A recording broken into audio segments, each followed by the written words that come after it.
Vous nous parlez de trahison aujourd'hui, Christophe ? Et il le faut, Marion, car la trahison, elle fait aujourd'hui partie de la vie. Mais pourquoi vous focalisez ce matin sur les traîtres ? Eh bien parce que je sors estourbi, Ali, voire restauré et même émincé, de la lecture d'un profond bréviaire sur le sujet, Ali. Ce document rouge sang s'intitule tout simplement « La société de la trahison ». Alors son auteur, le philosophe Vincent Cespedes, montre que la trahison est consubstantielle à l'existence. Alors, oui, bien, elle est partout, la trahison. La trahison, nous dit Cespedes, c'est par exemple un homme qui, par jalousie ou cupidité, manipule les documents légaux pour s'emparer de l'héritage familial, laisse son propre frère sans rien et brise ainsi leur relation à jamais. Oui, ça, c'est Abel et Caïn. Vous donnez C'est la Bible. C'est la Bible. Vous donnez un exemple, mais qu'est-ce qu'il faut entendre précisément par trahison ? Question puissante, Marion, comme d'habitude. Alors, selon notre auteur, la trahison, écoutez bien, est le fait qu'un individu, après avoir tissé une alliance, opère le choix délibéré de contredire les attentes de l'autre pour en tirer un avantage au détriment de celui-ci. Trahir, Marion, c'est vous pousser dans l'escalier pour prendre votre place, ce que je ne ferai jamais. J'ai quand même surveillé mes arrières. Non, je ne le ferai pas.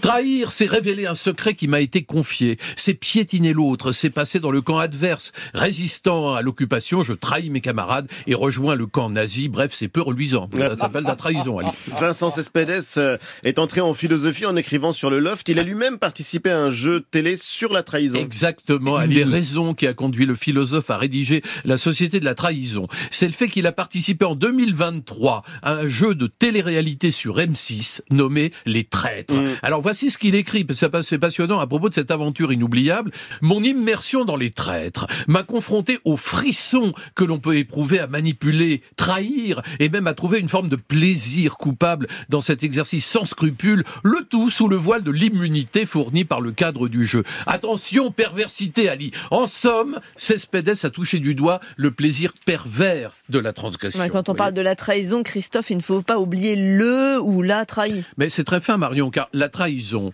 génère chez le ou la trahi une telle déception qu'elle donne justement envie de trahir le traître. Oui, c'est donc un cycle mortifère et sans fin qui s'enclenche. Trahissez-vous les uns les autres. Vous voyez, la trahison est une maladie contagieuse. Et notamment en politique. Ah, alors là, ça sera la fin, mais bien sûr, la trahison des électeurs est malheureusement une pratique courante, Marion. Élu sur un programme de réforme, je m'empresse de les piétiner sitôt que je m'empare du trône. On dit souvent que nous vivons une crise de la démocratie. Là, ça devient un peu plus sérieux. Oui. Celle-ci, celle-ci provient fondamentalement du sentiment que les élus trahissent leur mandat. Soit parce qu'ils n'entendent pas la parole du peuple qui les a élus, soit parce qu'ils cèdent, par exemple, à la corruption. Ainsi, la traîtrise est un serpent qui nous enserre pour mieux nous entraîner dans le marigot des âmes noires.